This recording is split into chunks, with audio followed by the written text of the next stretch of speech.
you must stay at home. After two of the weirdest and saddest years of your life, if you, like me, you're probably looking forward to things going back to normal and being happy again. But that's not really gone to plan.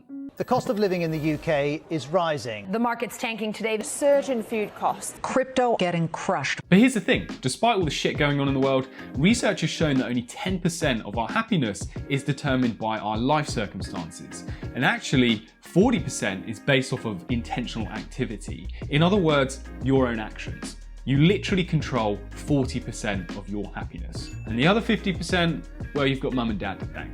It's based on your genetics. And if you know me, you know I love talking about controlling the controllables. So let's focus on this 40% that you can control so you can start increasing your own happiness. And I'm not talking happy clappy, borderline creepy grin happy. I'm just talking a little bit more content, feeling a bit more joy despite all the shit going on in the world. Anyway, I've recently noticed my own happiness decrease a little bit lately, and that's for two main reasons. Number one is that I suffered a running injury and I haven't been able to run properly in about 10 weeks now.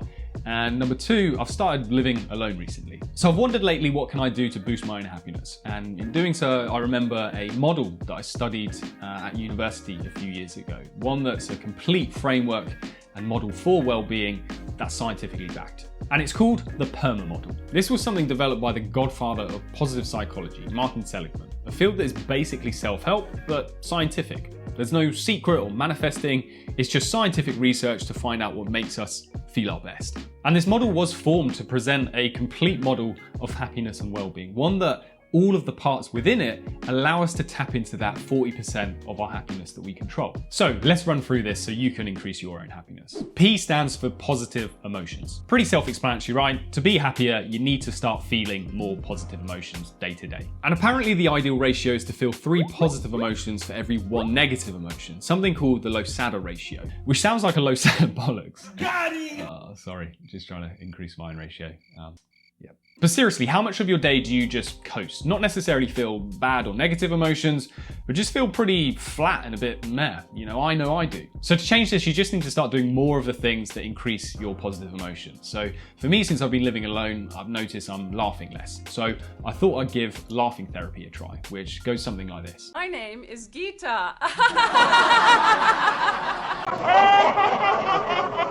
Nah, I didn't really, but I have started watching more stand-up comedy lately. Next up is E for engagement. This is basically being in a flow state, which I've done a previous video on, so check that out somewhere at the top. But it's just being absorbed in activities you genuinely enjoy. Those times where you lose all sense of time and place. For me at the moment, that's just playing some guilt-free PlayStation, but you do you. And R is for relationships. I've been a bit more unhappy lately because I've not been having much face-to-face interactions. I spend pretty much every day inside on calls with other people, but I'm missing that casual sociability that we all need and crave. So I'm just making more effort to see friends on weekends. I know it's hardly a game-changing insight that, but it's very important, and it can be very easy to just get into a rut if you're living alone or spending lots of time on your own and just sort of isolating yourself. And then M is for meaning. I think this is probably the most important one, and the good thing is you can actually find meaning in pretty much anything. A bit of research I love is from a psychologist called Amy Wezenirsky, who found that people's career satisfaction depends on how they view what they do for a living. The unhappiest people see it as a job, where it's just a means to an end. Then those who are kind of meh, neither happy or unhappy, see it as a career, where you're just mindlessly climbing the ladder. Then the happiest are those who see it as a calling, something that allows them to work on stuff that they just get a sense of satisfaction from doing, and they can see the value or impact of their work. And the interesting thing is that it actually doesn't matter what you do. Wezenirsky has found that road sweepers can be more calling orientated than lawyers or bankers. It depends on how the person themselves crafts that meaning. So sometimes just spending time reflecting on what your work is leading to can just be a great positive booster.